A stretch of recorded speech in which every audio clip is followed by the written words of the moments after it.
ভারতীয় সাংবাদিক ময়ূখ রঞ্জনের মুখোমুখি হলেন অন্তর্বর্তীকালীন সরকারের প্রেস সচিব শফিকুল আলম। তিনি মিথ্যে তথ্য দিয়ে বিভ্রান্তি না করে ভারতীয় গণমাধ্যম রিপাবলিক বাংলার সাংবাদিক ময়ূখকে সরেজমিনে পরিস্থিতি দেখার জন্য বাংলাদেশে আসার আমন্ত্রণ জানান। ময়ূখ বলেন তিনি আসবেন, এসে কাচ্চি খাবেন, পায়েস খাবেন, ফিরনি খাবেন, খেতে খেতে ডক্টর ইউনূসের ইন্টারভিউ করবেন। সোমবার রাতে রিপাবলিক বাংলা তাদের জবাব চাই বাংলা টক শোতে লাইভ কানেক্ট করেন প্রধান উপদেষ্টা ডক্টর মোহাম্মদ ইউনূসের প্রেস সচিব শফিকুল আলমকে।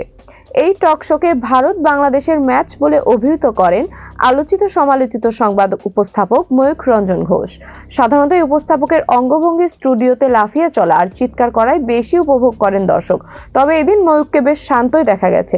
তিনি প্রশ্ন করেছেন চিন্ময় কৃষ্ণ ইস্যু, ডাস্টবিনে শেখ হাসিনার ছবি, সেন্ট মার্টিন বিক্রি করা প্রসঙ্গে।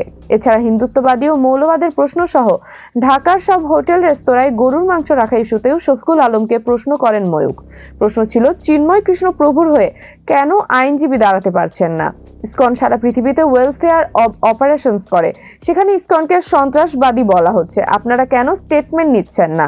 জবাবে অন্তর্বর্তী সরকারের প্রেস সেক্রেটারি বলেন তিনি অনেকবার স্টেটমেন্ট দিয়েছেন, এটা ভুল তথ্য। বাংলাদেশ সরকারের মূল লক্ষ্য কি জানতে চাইলে তিনি বলেন ইসকনকে ব্যান করার কোনো পরিকল্পনা নেই। চিন্ময় কৃষ্ণর ব্যাপারটা ল অ্যান্ড অর্ডারের একটা বিষয়, উনি ফেয়ার ট্রায়াল পাবেন। ময়ূখ বলেন বাংলাদেশ উন্নয়নশীল দেশ হলে সবচেয়ে খুশি হবে ভারত, পিছনের দিকে গেলে তাদের খারাপ লাগবে। জবাবে প্রেস সচিব বলেন শুধু চিন্ময় কৃষ্ণের জেলে যাওয়াতে পিছিয়ে পড়লাম। ময়ূখ বলেন পাকিস্তানি গোয়েন্দা সংস্থা তাদের নির্দিষ্ট প্লে গ্রাউন্ড হিসেবে ব্যবহার করছে বাংলাদেশকে। আরাকান সেনা যে কোনো সময় ঢুকে পড়তে পারে বাংলাদেশে।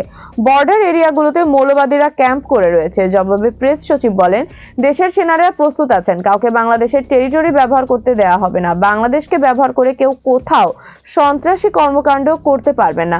শেখ হাসিনাকে নিয়ে প্রেস সচিবের একটি ফেসবুক পোস্ট তুলে ধরে ময়ূখ জানতে চান শেখ হাসিনাকে পারসন অব দ্য ইয়ার বলেছিলেন, আবার তারই ছবি যুক্ত করে ডাস্টবিনে ময়লা ফেললেন, একজন নারীকে কতটা সম্মান দিলেন?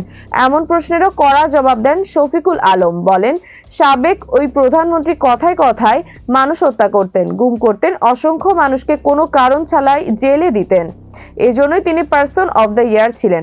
এ সময় ময়ূখ দাবি করেন শুধু তাকে ফলো করার জন্যই নাকি প্রধান উপদেষ্টা ডক্টর মোহাম্মদ ইউনূসের কার্যালয়ে 5 জন স্ট্যান্ড বাই রেখে দিয়েছেন। জবাবে প্রেস সচিব বলেন ভারতীয় গণমাধ্যম প্রতিনিয়ত বাংলাদেশ নিয়ে মিথ্যাচার করে যাচ্ছে, সবচেয়ে বেশি করছে রিপাবলিক বাংলা।